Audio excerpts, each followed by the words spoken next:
Alright, so let's now review the different types of recon activities and what categories they fall down into. Okay, so on a passive recon side, we see that there is a lot of stuff we already do in our day-to-day life. Okay, so passive recon or open source intelligence, as it now it's a more favorable, I guess, name by the media right now, because it's done by many entities throughout the world, and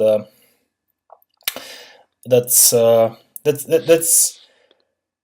fantastic how much very sensitive stuff you can dig out of very open, basically public systems. Okay, so Bellingcat, for example, it's an excellent example of investigative journalism.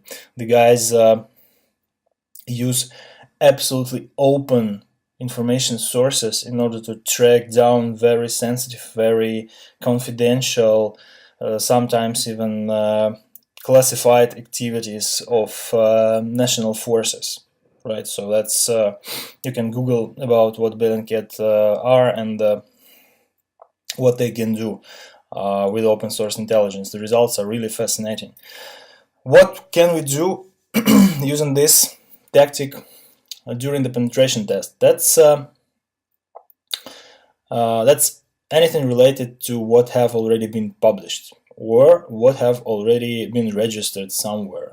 That can be a data that is published intentionally by people, or that can be data that has leaked somehow, has been leaked by someone, or it just is there, and it's not controlled by the person or the system or the company that this data is about, but it's anyway available and can be collected. So this in general is normally called internet footprint, because this is what we leave after us when we use internet resources. So we can use search engines, of course, to use the keywords we already have from the scope definition in order to find people or systems or websites or web services, mobile applications, or even mentions in the media,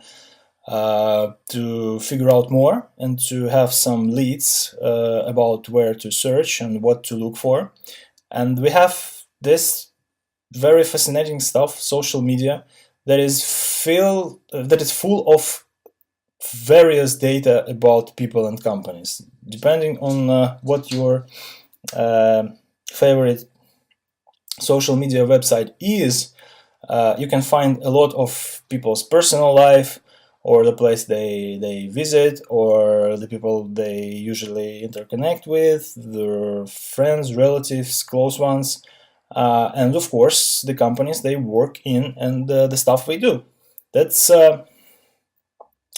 by itself, these granular pieces of information may not be very sensitive, but when combined in large amounts, they can give us an idea about how to generalize over them. So this principle of inference of very specific sensitive data out of large amounts of general insensitive data works here as well.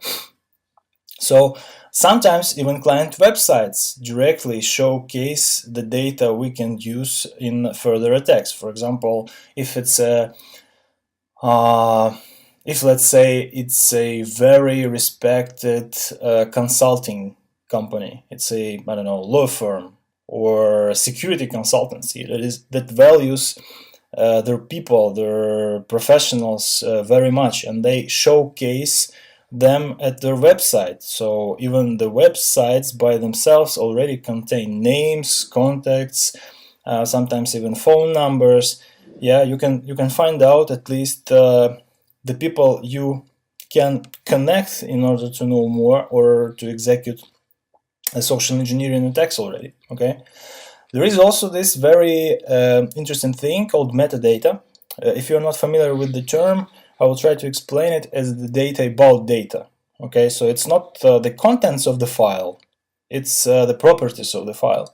For example, when you put something into a Word document, it may be insensitive, it may be some gibberish, but if you save this document, you leave the track of what is the version of the software the file has been created in, okay?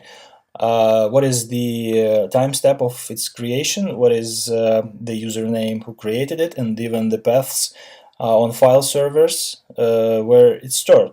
Okay, so all this can be very interesting to an attacker in many ways. Job search websites are really interesting for two reasons. First of all, the information on job search websites published by companies' recruiters can let us precisely construct a pretext for a social engineering attack, to create a CV of a guy who would be who this company would definitely like to hire, and in this way at least get to the interview.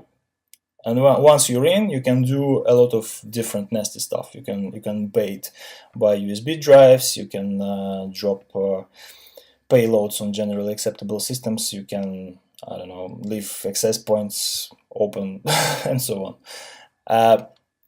Of course, there are these mailing lists and user groups and web forums where people discuss different things, sometimes related to what they do. I think now it's not very popular, but back in the day you could find all sorts of different sensitive information in mailing lists. And the bad thing about it, it's without help of people who moderate or administer them, you cannot remove anything. And if even if you remove that, if you succeed in that, you still will have a search engine cache for some period of time. And even if the search cache expires, you will have archive.org that might have a snapshot of this page for forever, basically. Okay.